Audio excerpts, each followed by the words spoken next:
आज की क्लास में एक्सरसाइज फर्स्ट है, सैलरी शीट हमें बनानी है।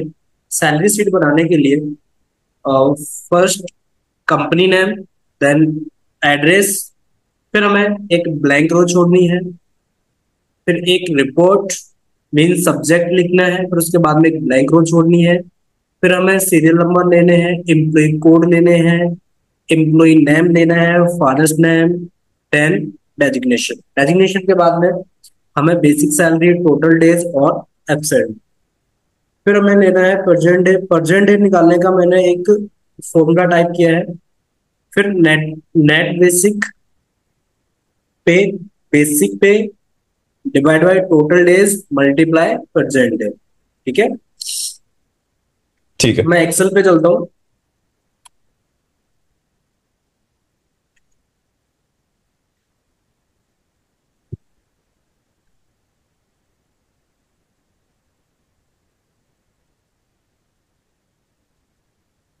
अब सैलरी शीट बनाने के लिए आपको यहाँ पे सबसे पहले लेना है कंपनी का नाम। तो मैं कंपनी का नाम लेता हूँ। कंपनी का नाम आपको हमेशा कैपिटल में लिखना है, ठीक है। कंपनी का नाम लिख देता हूँ, TIFFA education education private limited. ठीक है। फिर हमें यहाँ पे एक ब्लैंक रो छोड़नी है। ब्लैंक रो छोड़ने के बाद में एंटर प्रेस करना है आपको। यहाँ पे लिखना है आपको एड्रेस। जैसे मैं यहाँ पे एड्रेस टाइप कर देता हूँ, थाना मोड़,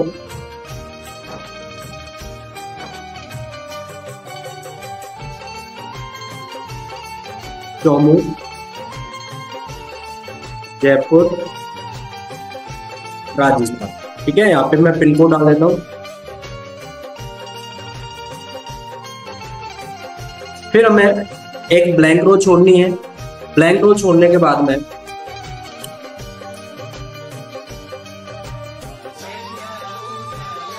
एक बार मैं चेक कर लेता हूँ, हमें सारी चीजें सीक्वेंस में लिखनी है।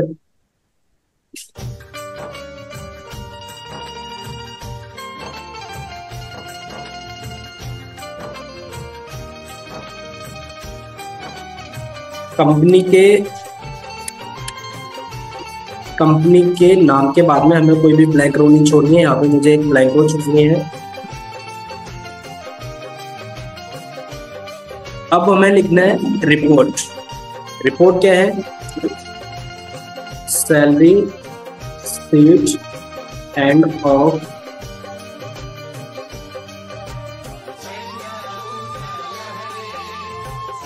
Salary sheet month of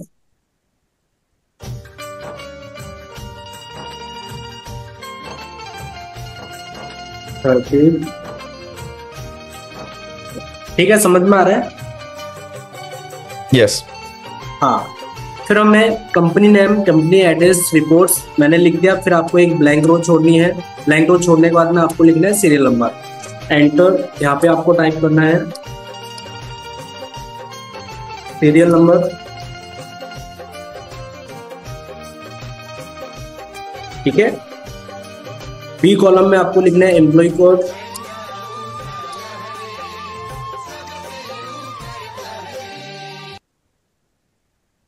employ code के बाद में लिखना है एम्प्लॉय नेम। यहाँ पे आपको टाइप करना है एम्प्लॉय नेम। फिर आपको लेना है फादर्स नेम,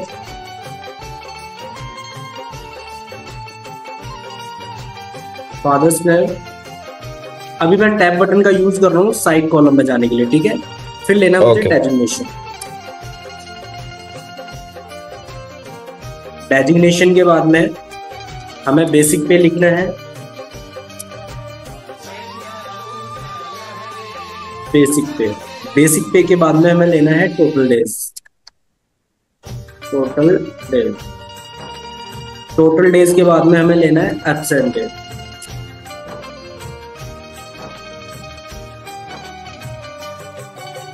एब्सेंट डेज। फिर हमें लेना है प्रेजेंट डे।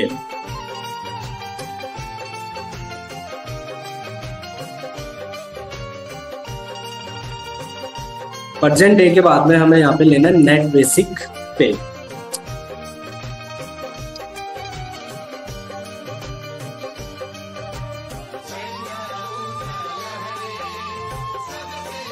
नेट बेसिक पे। फिर हमें एक लास्ट में ले लेना है सिग्नेचर, सिग्नेचर या रिमार्क। सिग्नेचर भी कर सकते हो या रिमार्क भी डाल सकते हो, ठीक है। मैं ठीक यहाँ है। पे आपको कुछ फॉर्मूला की प्रैक्टिस करवाऊंगा। आपको ध्यान देना है कि फॉर्मेट को किस तरीके से बनाया जाता है। अभी मैंने यहाँ पे पहले कंपनी का नाम लिखा है, कंपनी का एड्रेस लिखा है, मैंने रिपोर्ट डाली है, सब्जेक्ट क्या है ना। उसके बाद में serial number, employee code, employee name, father's name. अभी आपको यहाँ पे कोई भी फॉर्मेटिंग नहीं करनी, ठीक है। जैसे मैं काम कर रहा हूँ आपको एग्जैक्ट वैसे के वैसे काम करना है। इस पे फॉर्मेटिंग या फिर इसका पेज सेटअप कैसे करते हैं वो मैं आपको सिखाऊंगा, ठीक है। ओके। हाँ, अभी आपको इतना काम करने के बाद में अब देखो यहाँ पे कल हमने सीखा था फिल सीरीज। जैसे मुझे यहाँ पे 10 एम्प्लॉय लेने हैं तो मैंने यहाँ पे लिखा एक और यहाँ पे दो। लिखने के बाद में क्या करेंगे, दोनों को सेलेक्ट करके यहाँ से ड्रैग कर देंगे। आया समझ में? एक तो हमने ऐसे यस। सीखा था, दूसरा क्या सीखा था। अब देखो मेरे काम आ रहा है, मैंने यहाँ से इसको किया ड्रैग और यहाँ से मैंने सीरीज चला दी, फिल सीरीज, ठीक है। ठीक है। हाँ, यहाँ पे लेने हैं आपको एम्प्लॉय कोड। एम्प्लॉय कोड जैसे मेरी कंपनी का नाम है टीफा, तो मैं यहाँ पे कोड बनाता हूँ टीफा -001। ठीक है, ऐसे करके ये सारे एम्प्लॉय हैं, टीफा 001, 002, 003, 004, इस तरीके से नाम आते रहे ना। तो मैं यहाँ पे दूसरे में यस। लिखता हूँ टीफा, टीफा -002। दोनों को करना है सिलेक्ट, सिलेक्ट करने के बाद में कर देना है ड्रैग। पहला तरीका तो ये होता है। दूसरा तरीका क्या होता है कि मैं यहाँ पे जैसे ही वन टाइप करूं तो वैसे यहाँ पे क्या आना चाहिए, टीफा, टीफा 001। जैसे मैं यहाँ पे दो टाइप करूं तो यहाँ पे क्या आना चाहिए, टीफा 002। इसके लिए आपको यहाँ पे करनी पड़ेगी फॉर्मेटिंग। तो फॉर्मेटिंग करने के लिए पहले उन सेल्स को सेलेक्ट कर लो जहां पे हमें फॉर्मेटिंग करनी है। हमने यहाँ पे देखो सेल्स को किया सिलेक्ट, यहाँ तक मुझे फॉर्मेटिंग करनी है। उसके बाद में आपको यहाँ पे देखो नंबर एक ग्रुप दिख रहा है, हमें जाना है यस। डायलॉग बॉक्स लॉन्चर पे। डायलॉग बॉक्स के बाद में हमें जाना है कस्टम पे, ठीक है।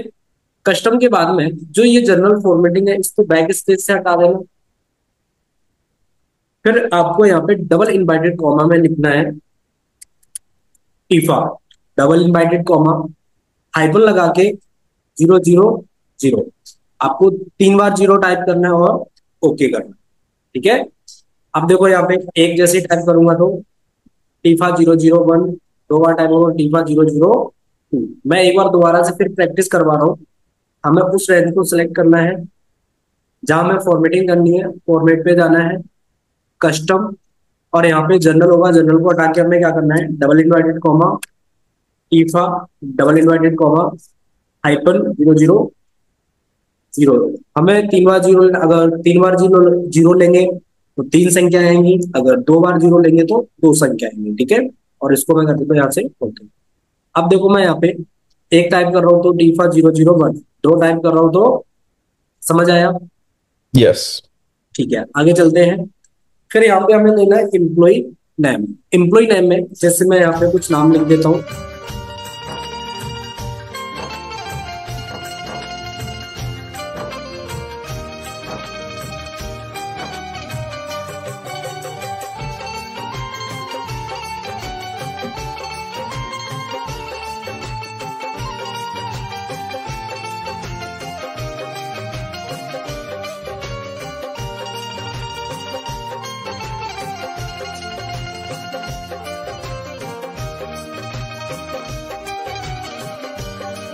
ठीक है, मैंने यहाँ पे कुछ एम्प्लॉय के नाम लिए हैं।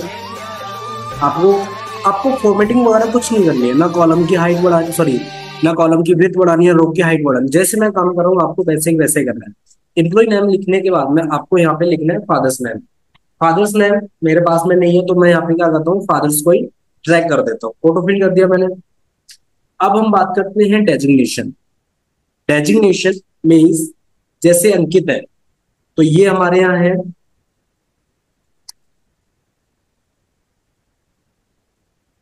टैली टोटल, ठीक है। अरविंद हमारे यहाँ एक्सेल ट्रेनर,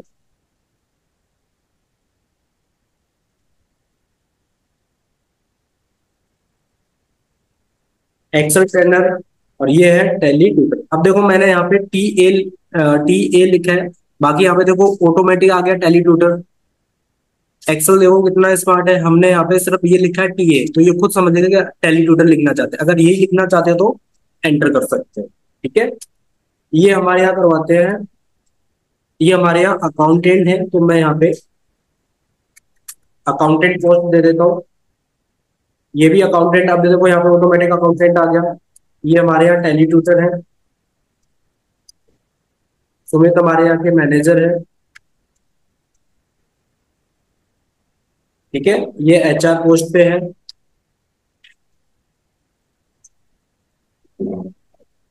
एक्सेल ट्रेंडर, और ये टैली टूल्स, ठीक है ना। अब इसमें कई बार क्या होता है कि हम नाम लिखते हैं, इसमें पहले से नाम लिखते हैं, तो इसको हमें पूरा नाम लिखने की जरूरत ही नहीं है। थोड़ा सा नाम लिखो, एक्सेल खुद ही समझ जाता है कि आप क्या नाम लिखना चाहते हो। इतना काम कर लोगे, यस। ठीक है। फिर हमें इनको सैलरी देनी है, इंडियन रुपीज में सैलरी देनी है। जैसे इंडियन रुपीज में स्टार्टिंग सैलरी हो रही है 50,000। 1 2 3 4, 50,000। अभी मैंने आपको क्या बताया था, अमाउंट को हम किस तरीके से लिखते हैं, कॉमा स्टाइल। कॉमा स्टाइल, या फिर हम यहाँ पे करेंसी अप्लाई कर सकते हैं। करेंसी के बाद में हम अकाउंटिंग भी अप्लाई कर सकते हैं, या फिर हम यहाँ पे नंबर भी अप्लाई कर सकते हैं। ये नंबर वाला तो तरीका थोड़ा सही सही नहीं रहेगा। करेंसी और अकाउंटिंग को या फिर कॉमा स्टाइल को हम अप्लाई कर सकते हैं अमाउंट में लिखने के लिए, ठीक है। ठीक है। फिर यहाँ पे क्या है कि सबकी सैलरी इंक्रीज होती जा रही है। जैसे इसकी 50,000 है, इसकी 55 है, इसकी 60 है, 65, 70, इस तरीके से है ना। तो मैं यहाँ ठीक है। पे एक ट्रिक बताता हूँ आपको। जैसे मुझे 5-5 हजार रुपए सब में प्लस करना है, आपको लगाना है इज इक्वल टू सेकेंड वाले में, पहले हम्म। सेल को सिलेक्ट करना है, जस्ट ऊपर वाले को एंटर कर देना है। सॉरी, दोबारा से देखो, आपको यहाँ पे अमाउंट लिखना है, सेकंड जस्ट नीचे वाले सेल में आना है, इज इक्वल टू, हमें फर्स्ट वाले को सिलेक्ट करना है, प्लस कर देना है 5,000 और एंटर। अब देखो 55 हो गया। फिर यहां से इसको करोगे ड्रैग, समझ आया। यस। इसको बोलते हैं लिंक सेल। अगर हम सीट किसी सीट को लिंक करना चाहते हैं तो हम इसी का यूज करेंगे। इसका एक और तरीका होता है, मैं आपको बताता हूँ।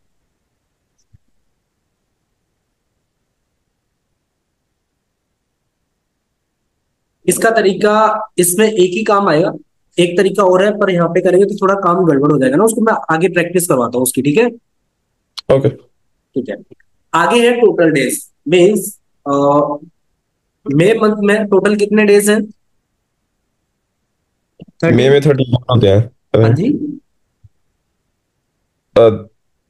30। या 30। 30। ओके, मैं यहाँ पे 30 टाइप करता हूँ, और 30 होते हैं तो इसको मैं यहाँ से ड्रैग करता हूँ। अब देखो सब में 30 आ गए हैं। अब होता है क्या है कि मैंने सैलरी शीट एक बार बना ली, ठीक है। अब हर बार तो हर महीने तो मैं बनाऊंगा नहीं इसको, तो मैं चाहूंगा कि यहाँ पे मैं 31 टाइप करूं, मतलब 31 टाइप करूं, तो यहाँ पे ऑटोमेटिक सब में क्या होना चाहिए, 31 टाइप होना चाहिए। 25 टाइप करूं तो 25, 28 टाइप करूं तो 28। इसका भी तरीका होता है, अभी मैंने आपको बताया था। क्या करना है, सेकंड वाले में आना है, इज इक्वल टू, ऊपर वाले सेल को सिलेक्ट करना है, और इसी रेंज को हम सब में कर देंगे ड्रैग।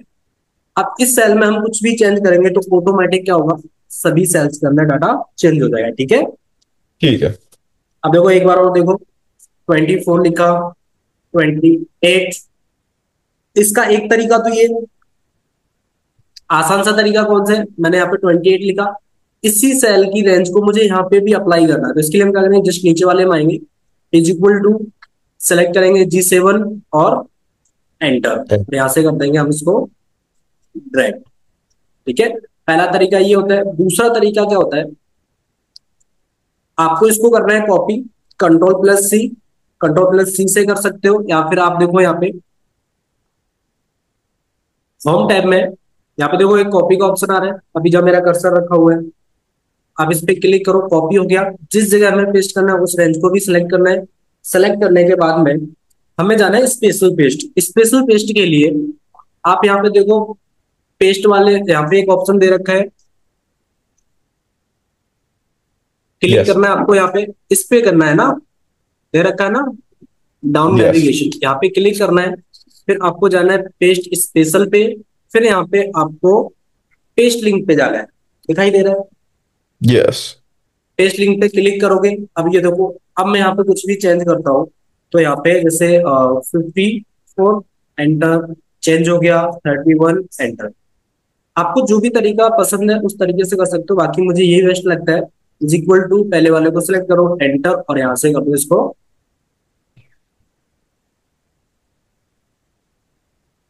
यहाँ से कर दो उसको ड्रैग, ठीक है। फिर हम निकालेंगे एब्सेंट डे, मतलब कि अंकित है, एक दिन एब्सेंट है, ये 2 दिन, 7 दिन, मैं यहाँ पे एब्सेंट परसेंट लगा देता हूँ अपने हिसाब से, इतना काम कर लिया। अब हमें यहाँ पे परसेंट डे निकालने हैं। परसेंट डे निकालने के लिए हमने यहाँ पे कुछ एक फॉर्मूला लिख रखा था। परसेंट डे कैसे निकालेंगे? Total days minus absent day is equal to total days minus absent day. मेरे पास में क्या आ जाएगा? परसेंट डे, समझ में आया?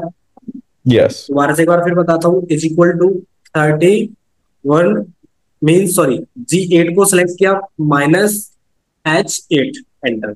अब हमें बार बार निकालने की जरूरत नहीं है, हम एक ही आंसर को निकालेंगे, एक को निकालने के बाद में यहां से कर देंगे ड्रैग, Drag. ठीक है। ठीक है। फिर हमें यहाँ पे आगे निकालनी है नेट बेसिक पे। नेट बेसिक पे कैसे निकालेंगे? नेट बेसिक पे निकालने के लिए यहाँ पे फंक्शन दे रखा है, नेट बेसिक पे divide by total day multiply percent day. Means हमें यहाँ पे कितने दिन की सैलरी देनी है? जितने दिन कोई एम्प्लॉय प्रेजेंट रहा है। अब टोटल डेज 31 है, या फिर मैं यहाँ पे 30 कर देता हूँ। तो यहाँ पे हमें क्या करना है? एक दिन की सैलरी काटनी है।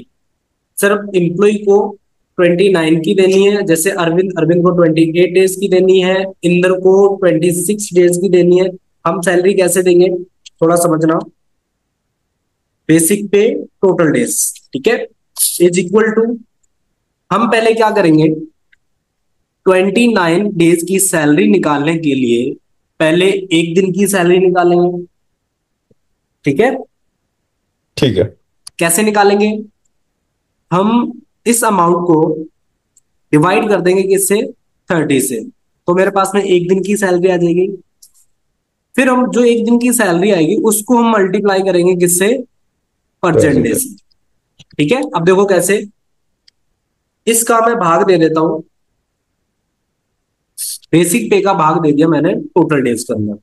मेरे पास में एक दिन की सैलरी आ चुकी है 16,000, सॉरी 1,666 रुपए। अब इसी के अंदर मैं क्या करूंगा? मल्टीप्लाई करूंगा 29, तो टोटल सैलरी कितनी निकल के आई है 29 डेज की? 48,333, ठीक है। ठीक है। हाँ, अब हमें बार बार निकालने की जरूरत नहीं है, एक बार फिर मैं आपको सिखाता हूँ। इज इक्वल टू, हमें नेट बेसिक का भाग देना है, सॉरी बेसिक पे का भाग देना है टोटल डेज, मल्टीप्लाई कर देना है परसेंटेज से, एंटर करो, अपने पास में आंसर आ जाए, ठीक है। और यहां से कर दो इसको रेड, ठीक है। ठीक है।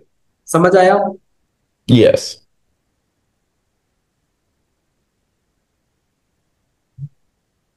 अब यहाँ पे हमें आगे और भी प्रैक्टिस करनी है। जब आप प्रैक्टिस करोगे ना, तो आप कम से कम 30 के आसपास एम्प्लॉय के नाम लेना, ठीक है। Okay. जितनी बड़ी रिपोर्ट होगी उतना अच्छे से आपको समझ में आएगा कि हम पेज का सेटअप किस तरीके से करते हैं, ठीक है। अभी मैंने एग्जांपल के लिए सिर्फ 10 एम्प्लॉय लिए हैं। आप कोशिश करना कि 10 से ज्यादा लें, 20 लें, 25 या 30। अगर मतलब जितनी बड़ी रिपोर्ट बनाओगे उतने अच्छे से अपनी प्रैक्टिस हो जाएगी, ठीक है। बड़ी रिपोर्ट ठीक है। होगी, ज्यादा समस्या आएंगी तो हमें ज्यादा सीखने को मिलेगा। छोटी रिपोर्ट बनाओगे तो कम समस्या आएंगी, कम सीखने को मिलेगा, ठीक है। ठीक है। अब ये चीज समझ में आ गई आपके कि हमने एम्प्लॉय कोड को कैसे बनाया है ना, फॉर्मेटिंग Yes. कैसे की है, सेलेक्ट किया। फिर हम कहाँ चले गए? नंबर में गए, और यहाँ से कस्टम, हमें क्या करना है? जनरल को हटा के इस तरीके से कोड को टाइप कर देना। यहाँ पे मैंने अल्फाबेटिक को एक्सेल के अंदर इसलिए लिखा है या फिर आप नोट कर लेना, एक्सेल के अंदर कभी भी हम स्पेशल कैरेक्टर या अल्फाबेटिक को टाइप करते हैं तो हमेशा डबल इन्वर्टेड कॉमा में ही लिखते हैं। ठीक है। ठीक है।